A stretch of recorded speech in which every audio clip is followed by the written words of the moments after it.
A taste of the fallout in the House of Commons today after former Governor General and Special Rapporteur on Elections Interference David Johnston testified before the committee investigating foreign elections meddling. Going into the meeting, most opposition MPs wanted Johnston out, and it doesn't appear his performance today did much to change that. Quite apart from changes of positions by people on whether my integrity evaporated 3 or 4 years ago for some reason with a change of government, I'm anxious that we get to the real issue here, which is foreign interference. Let's look at this report with our recommendations. Let's review it. And let's move with urgency on dealing with a problem which is very, very serious and is affecting not simply our national security, but our citizens in very direct and immediate and difficult ways. The front bench is here to unpack that testimony. With me tonight, former New Brunswick Liberal Premier Brian Gallant. He's the CEO of Space Canada. Former Conservative Deputy Leader Lisa Raitt. She's the Vice Chair and Managing Director of Global Investment Banking at CIBC. CTV News political analyst and former NDP leader Tom Mulcair is here, as is the Toronto Star's Queen's Park Bureau Chief Rob Benzie. So we're going to boil about 3 hours and 21 minutes into about 7, which is no easy task. But Lisa, I wanted to start with you. Yeah. Did his testimony change anything for you?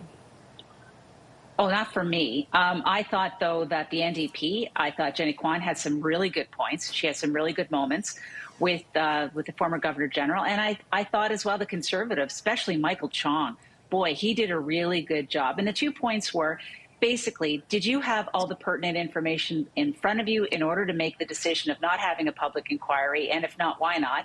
And secondly, looking at the fact that the Parliament has voted now 3 times for a public inquiry, why are you not acceding to the will of Parliament? And I thought those were the most compelling points, quite frankly, and that's my takeaway. But I'm an insider. I don't know what Canadians are thinking about all this, to be honest, Vassy. Yeah, I mean, I'm not sure how closely they're following it either, Brian, and we've talked about that at length.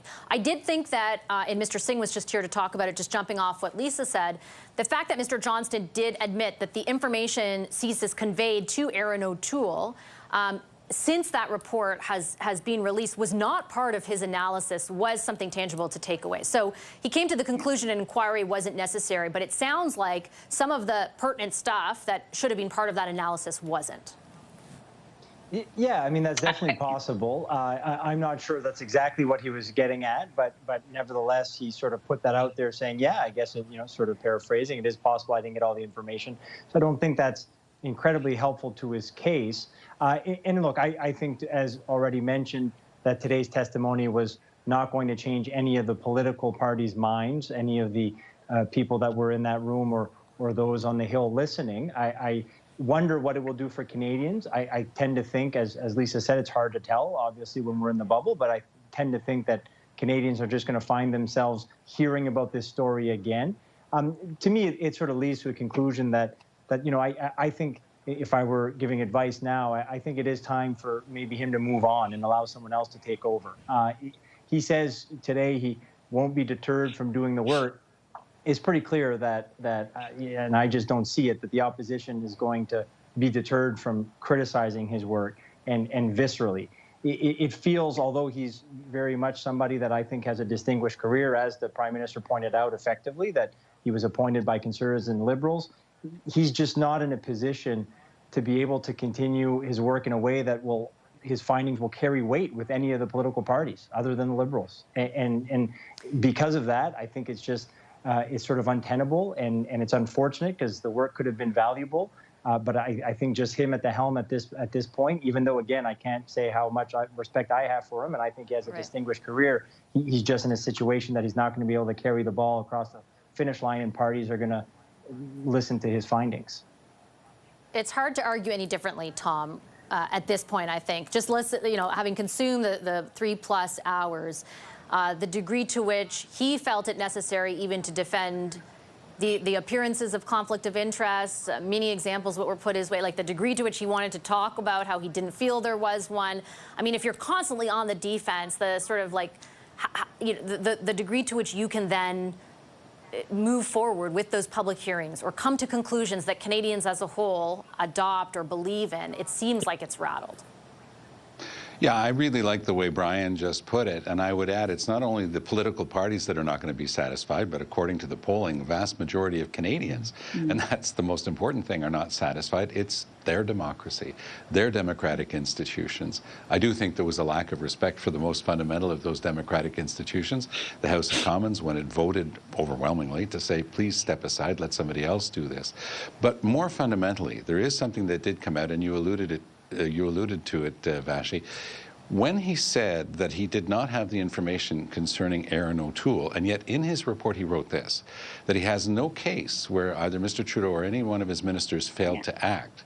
Well, it's quite clear that they failed to act in the case of Aaron O'Toole, and it's not plausible that they didn't know that their primary adversary in the last campaign, who just happened to be the leader of the official opposition, was under a three-pronged attack by the Chinese Communist Party, going after him personally, false information, going after his party and his candidates. So that's something, of course, that they knew, because CSIS knew it, and CSIS has said, and Katie Telford has said, they get that information, and she's also said that Mr. Trudeau reads all of it. So it goes back to a point that Bob Fife, one of the key authors of a lot of these great articles, has pointed out. The reason that Mr. Trudeau is doing everything he can to stall and to stonewall and to use Mr. Johnston to his benefit is because he doesn't want there to be a full public inquiry into this, and the reason for that is the Liberals were the prime beneficiaries. Even though there might have been misbehavior with regard to the NDP here or the occasional Liberal there, overall, the picture that we have so far is that the interference by the Chinese Communist Party, the Chinese government, helped the Liberals, and that's why they don't want anybody to know what they knew and when they knew it. That little slip today, that important piece of information where Mr. Johnston candidly said, obviously I didn't have all of the information when I wrote my report, that's all that's needed to say, okay, he cannot continue. And by the way, I'm going to add my voice to those of everybody else who says that they like this guy and they respect him. I've known him for a long time. I like him and I respect him, but he does have to step aside. The only caveat I would add to what Tom said, Rob, and last word to you on this, is I've interviewed Fred Delory, who was the campaign director for Aaron O'Toole back in 2021. And he's pretty clear on saying this wasn't about the Liberals, you know, that they benefited greatly or some great plot to oust us. Ultimately, there are many legislative gaps that should be filled and issues to be addressed so that we know better to what degree we were targeted. But he has not arrived at the conclusion that the Liberals were the great benefactors of this, and therefore they want to keep I understand why people would raise those questions, but somebody who ran the campaign is kind of refuting that. Yeah, Fred Delory wrote a piece for my newspaper about that, and so he said it's serious, but it wasn't a game changer in that election. I thought, to be honest with you, Vassy, that Jagmeet Singh had perhaps his best day in a long time today. I thought his interview with you was very, very good. He got it. I thought he was very pointed on what he expects. I thought his questions were to Johnston were respectful, and I thought it was very powerful when he was quoting Aaron O'Toole, who is another person who is coming out of this looking a lot better. Aaron O'Toole looks like one of the grown-ups in the room. So while you had some of the Tory MPs on the committee today were using it for theater. I mean, Larry Brock looked like he was back being an assistant Crown prosecutor in Brantford, interrupting David Johnston as if he were on trial. I mean, it was good theater, I guess. I mean, but those are 3 hours of my life that I won't get back. But I have to tell you, Vassy, I went to a huge watch party up on College Street. They closed College Street. The Diplomatico was, we were all gathered there, thousands of us watching this testimony. I'm kidding. No one was watching. You said it very seriously. I was watching I almost alone believed in my basement.